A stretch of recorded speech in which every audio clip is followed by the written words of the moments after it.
Hello everyone, welcome to this channel. I am C S Ritu. आज का video है Vedanta limited और वेदांता की subsidiary company Hindustan zinc limited पे। कल यानी कि 21 जुलाई 2023 को वेदांता के फाइनेंशियल रिजल्ट्स अप्रूव होंगे जून क्वार्टर के, एंड कल ही हिंदुस्तान जिंक लिमिटेड के भी रिजल्ट्स आएंगे जून क्वार्टर के। कैसे नंबर ये दोनों कंपनीज रिपोर्ट कर सकती हैं जून क्वार्टर में, ये जानेंगे हम इस वीडियो में। सो बिना किसी देरी के वीडियो को स्टार्ट करते हैं। ये दोनों कंपनीज अपने नंबर्स नॉर्मली मार्केट आवर्स के बाद ही डिक्लेयर करती हैं। क्या एक्सपेक्टेशन है इन कंपनीज के रिजल्ट से, चलिए जानते हैं।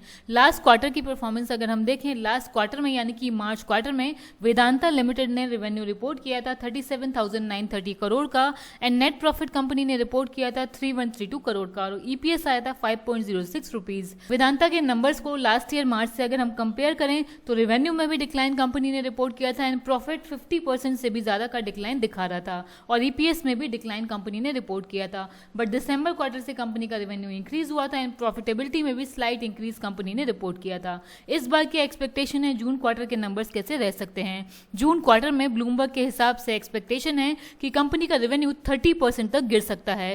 कंपनी का रेवेन्यू जून क्वार्टर में आ सकता है 26,669 करोड़ का, और कंपनी का नेट प्रॉफिट भी ड्रॉप होगा अराउंड 26%। कंपनी का नेट प्रॉफिट जून क्वार्टर में ड्रॉप हो सकता है। जून क्वार्टर में वेदांता का नेट प्रॉफिट रह सकता है 3287 करोड़ का, और एबिटा आ सकता है 5836 करोड़ का।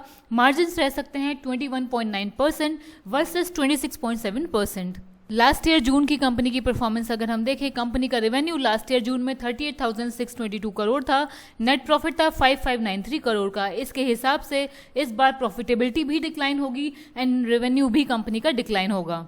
एंड हिंदुस्तान जिंक लिमिटेड की अगर बात करें, हिंदुस्तान जिंक लिमिटेड ने मार्च क्वार्टर में 8509 करोड़ की सेल्स रिपोर्ट करी थी, एंड नेट प्रॉफिट रिपोर्ट किया था 2589 करोड़ का, और अर्निंग पर शेयर आया था 6.13 रुपीज का। लास्ट ईयर मार्च के हिसाब से हिंदुस्तान जिंक लिमिटेड का रेवेन्यू स्लाइटली रिड्यूस हुआ था, एंड प्रॉफिटेबिलिटी में भी स्लाइट रिडक्शन कंपनी ने रिपोर्ट किया था, और ईपीएस भी रिड्यूस हुआ था। लेकिन दिसंबर क्वार्टर से कंपनी का रेवेन्यू इंक्रीज हुआ था, एंड कंपनी का नेट प्रॉफिट और ईपीएस भी इंप्रूव हुआ था।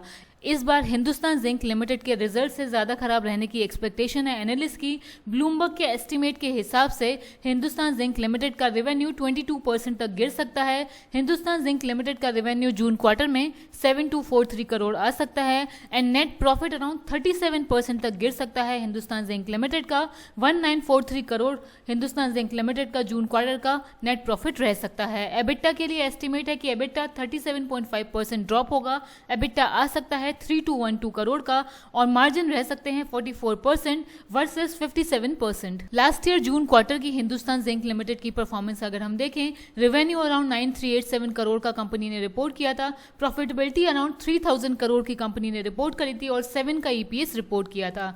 इस बार कंपनी का नेट प्रॉफिट भी गिरेगा एंड कंपनी का रेवेन्यू भी गिरेगा, ऐसे एनालिस्ट की एक्सपेक्टेशन है हिंदुस्तान जिंक लिमिटेड के रिजल्ट से। सो इन दोनों कंपनीज के रिजल्ट ज्यादा अच्छे नहीं रहेंगे। अगर आप इन दोनों कंपनीज के रिजल्ट का डिटेल एनालिसिस देखना चाहते हैं तो चैनल को सब्सक्राइब कर लीजिए। आज के वीडियो में इतना ही। वीडियो अगर आपको अच्छा लगा है तो ज्यादा से ज्यादा लाइक करिए ताकि हमें मोटिवेशन मिले। चैनल को सब्सक्राइब करिए। Thank you for watching.